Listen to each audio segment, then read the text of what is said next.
Hi students, आज हम start करने वाले हैं आपका fourth chapter continuity.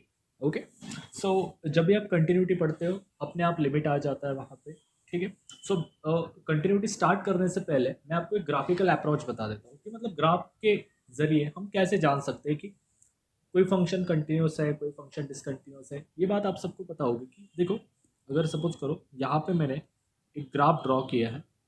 This is graph of F of X is any function. Okay, और यहाँ पे एक ग्राफ है लाइक दिस। ठीक है, this is g of x, this is like g one of x. Okay, so मुझे एक बात बताओ, इनमें से कौन सा फंक्शन कंटिन्यूस आएगा। ठीक है, कंटिन्यूटी की डेफिनेशन क्या होती है कि विदाउट गैप, मतलब अगर हम किसी फंक्शन का ग्राफ ड्रॉ कर रहे हैं तो विदाउट गैप जाना चाहिए। ठीक है, सो ग्राफिकली देखो, this is continuous graph. Okay, मैं कंटिन्यूटी की डेफिनेशन नहीं बता रहा हूँ, कंटिन्यूस क्या होता है। अब यहाँ पे देखो, ये यहाँ से तो स्टार्ट हो गया लेकिन वो यहाँ पे जुड़ा नहीं, वो यहाँ पे ब्रेक हो गया। सो इतना डिस्टेंस यहाँ पे गैप है, तो this is discontinuous gap. Okay, this is discontinuous gap. Okay, so मतलब अगर रियल लाइफ से कंपेयर किया जाए तो सपोज करो कोई टीम है जो लास्ट 10 मैचेस से जीतती आ रही है। ओके, लेकिन अचानक से कोई एक मैच वो हार गई। ठीक है, और फिर से वो नेक्स्ट मैच जीत गई। तो क्या हम ऐसा कह सकते हैं कि वो लास्ट 11th मैच, मतलब लास्ट जितने भी मैचेस हुई है सब में जीती है कंटिन्यूअसली?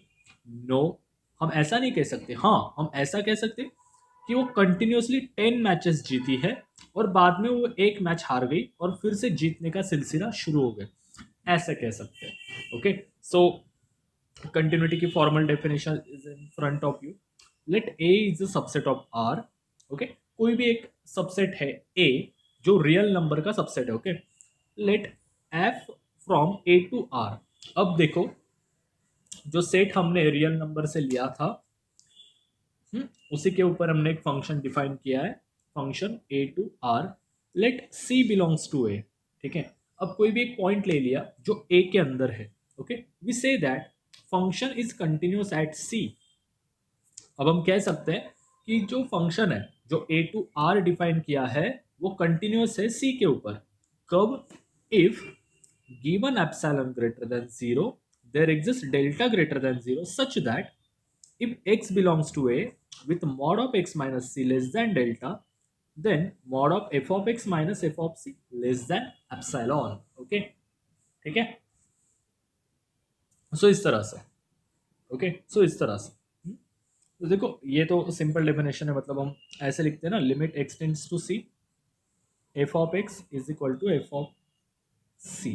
ओके, मतलब जैसे ही ये पॉइंट सी को अप्रोच कर रहा है फंक्शन की वैल्यू भी एफ ऑफ सी आनी चाहिए। ठीक है, इस तरह से। और अगर ऐसा ना रहा तो फंक्शन क्या हो जाता है? डिसकंटिन्यूअस। ओके, सो ये थी कंटिन्यूटी की डेफिनेशन। सो आपको देखो, जैसे हमने लिमिट में सिक्वेंशियल क्राइटेरिया पढ़ा था फॉर लिमिट के लिए, सेम पैटर्न यहाँ पर भी है, sequential criteria for continuity. Okay, तो क्या है वो देखो, a function f from a to r is a continuous at a point c belongs to a.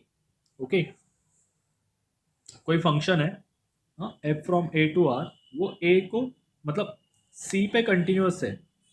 ठीक है, एट अ पॉइंट c वो क्या है? कंटिन्यूस। कब? If and only if for every sequence xn belongs to a। अब देखो यहां पर for every sequence xn belongs to a। Okay, अब a क्या है? डोमेन। अब देखो, तो डोमेन में सीरीज कैसे बनी, सीक्वेंस कैसे बनेगी? x1 x2 x3 up to xn belongs to a, that is domain. Okay, that converges to c। मतलब ये जो x1 है, x2 है, x3 है अप टू xn, वो c को कॉन्वर्ज हो रहे हैं। कॉन्वर्ज हो रहे हैं मतलब वो वहां पे ट्रैवल कर रहे हैं सब एक ही लाइन में। Okay, the sequence, okay, f of x n converges to F of c. ठीक है, मतलब जैसे ही ये x1 x2 x3 up to xn सी को कॉन्वर्ज हो गए तो उनके इमेजेस, इमेजेस मतलब क्या? जो हमें कोडोमेन में मिलेगी, दैट्स कॉल्ड रेंज।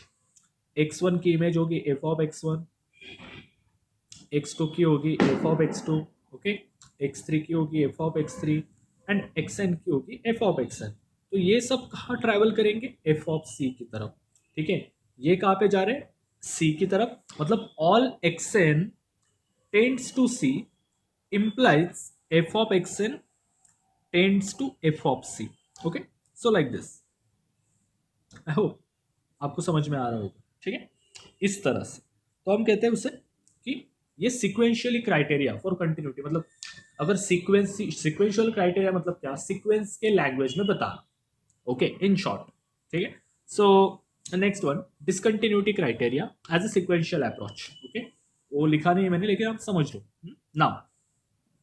अब तो ये तो बात हो गई सिक्वेंशियल अप्रोच फॉर कंटिन्यूटी की, लेकिन अगर कोई सीक्वेंस डिसकंटिन्यूअस रही तो वो कैसे समझेगा, ठीक है। सेम सिचुएशन देखो, उसमें कोई नया नहीं है, क्या है, x1 x2 up to xn जो a में बिलोंग कर रहे हैं वो किससे अप्रोच कर रहे हैं, c को, ठीक है। वो किससे अप्रोच कर रहे हैं, c को।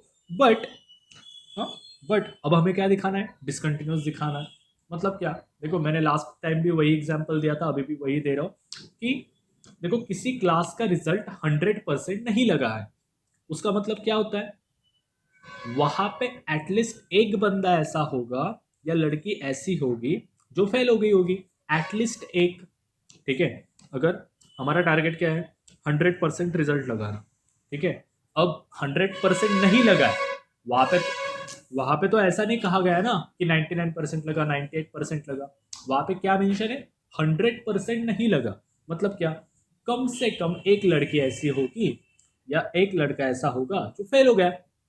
मतलब 98 लगे, 99 लगे या 96 लगे या 1% लगे, हमें उससे कोई लेना देना नहीं, क्योंकि हमने क्या डिक्लेयर किया, कम से कम एक, at least one is there who will fail, sorry who was fail. Okay, so यहां पर भी वैसे ही है। देखो ये x1 x2 xn सब कहा जा रहे हैं c की तरफ, लेकिन there exist at least one f of xn who does not tends to f of c। मतलब वहां पे कोई ना कोई एक ऐसा बंदा होगा, कोई ना कोई एक इमेज ऐसी होगी। मतलब देखो ये डोमेन की इमेज होती है, ये कोडोमेन की इमेज होती है। ओके, सो ये तो जा रहे हैं सब, लेकिन वहां पे एक ऐसा बंदा होगा जो नहीं जा रहा है, वो टेंस नहीं कर रहा है, वो कहीं तो दूसरी दूसरी तरफ जा रहा है, ठीक है। So we called as this sequence is divergent. Divergent से अच्छा है विच इज नॉट कंटिन्यूअस, ठीक है, क्योंकि सीक्वेंस एंड सीरीज के लैंग्वेज में कैसे कह सकते हैं, ये कॉन्वर्जेंट है, ये डाइवर्जेंट है, व्हाटएवर लाइक दिस, ठीक है। मतलब वो टेंस नहीं कर रही है। Okay, like this. सो ये था, आज हमने सीखा व्हाट इज अ कंटिन्यूटी, क्या होती है कंटिन्यूटी, कि अगर limit x tends to c है f ऑफ x, सो हमें मिलेगा f ऑफ c। हाँ, और फॉर्मल डेफिनेशन क्या थी, अगर x belongs to a where function is a to r, okay, a is a subset of r, okay, so for given epsilon greater than 0, for any x belongs to a there exists delta greater than 0, हमें क्या मिलेगा, 0 less than x minus c less than delta implies 0 less than f of x minus f of c less than epsilon। Okay, so इस तरह से। और sequential criteria क्या था, sequential criteria ये था कि अगर कोई सीक्वेंस के हर एक टर्म सी को अप्रोच कर रहा है तो उसके इमेजेस भी किसको अप्रोच करेंगे, एफ ऑफ सी को। ओके, एंड डाइवर्जेंट क्राइटेरिया क्या था, अगर सीक्वेंस के हर एक टर्म सी को अप्रोच कर रहे हैं so there exist at least one F of x N such that f of xn does not follow f of c, ठीक है। मतलब कम से कम कोई तो एक होगा जो f of c को फॉलो नहीं कर रहा होगा, ठीक है गाइज। सो ये था introduction about the continuity. So next chapter से हम इसके हर एक बार देखेंगे एंड इन द लास्ट हम देखेंगे कि इसके अनसॉल्व्ड एग्जांपल कैसे सॉल्व करने। Okay, so guys thank you, have a good day.